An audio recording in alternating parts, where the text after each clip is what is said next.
रहमतुल्लाह दोस्तों तुहाडे सिर्फ 5 मिनट तकरीबन लवांगा इंशाअल्लाह।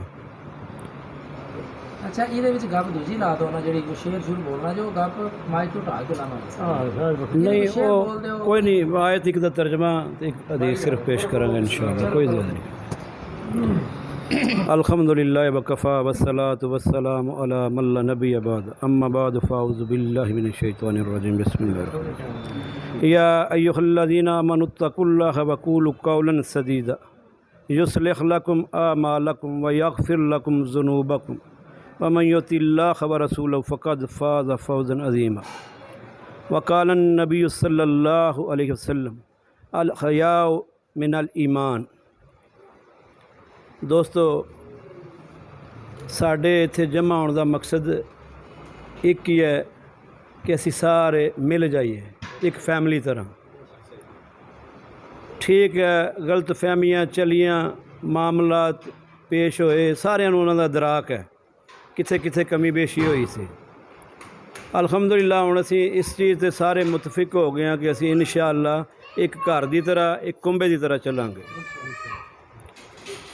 तो अल्लाह तबारक व तआला ने भी ये वादिया ऐलान फरमाया कि ए लोगो जेड़े ईमान लाए हो की करो अल्लाह तो डरो। दूसरा काम की करना जे सीधी ते सच्ची गल करनी सीधी ते सच्ची गल करनी जे की होएगा अल्लाह की ज़ात तुहाडे गुनाहां नूं भी माफ़ कर देवेगी तुहाडे मामलात भी सारे सीधे हो जाण।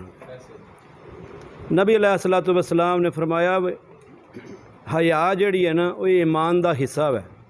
सब तो पहली चीज़ है कि सानू एक दूसरे का हया एहतराम वो लाजम है चाहे कोई सामने होए या पिछे होए। ऐसी अगर इखलास दे नाल चलांगे तो ज़रूर बिल ज़रूर असी एक दूसरे का हया करांगे और ये करना भी चाहिए।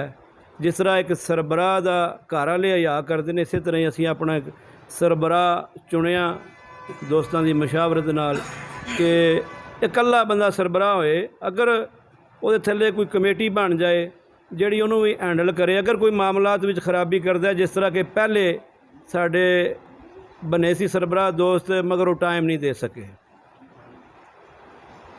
उस वजह तो अगर वो सरबराह साढ़े नाल इस तरह करेगा तो वो जगह से कोई नवा बंदा आ जाएगा ताकि ये बंदियां नूं मुतहरक रखा जाए। तो एक दूसरे के नाल राबता रखना सिर्फ साल बाद ज़रूरी नहीं। अगर साल बाद राबता रखना फिर उसका मकसद कोई नहीं।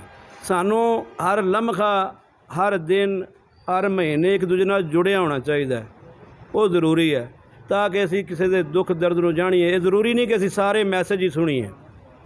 ये किसी को टाइम होंदा किसी को नहीं होंदा अपनी अपनी मसरूफियात ने मगर कम से कम ये सानू चाहिए कि असी यार जिहड़ा लम्हा मिलता है उस लम्हे एक मैसेज करके अपनी जिंदगी का सबूत दे दिए दूसरे दोस्तों भी हाँ भाई मैं भी तुहाडे नाल कंट्रैक्ट में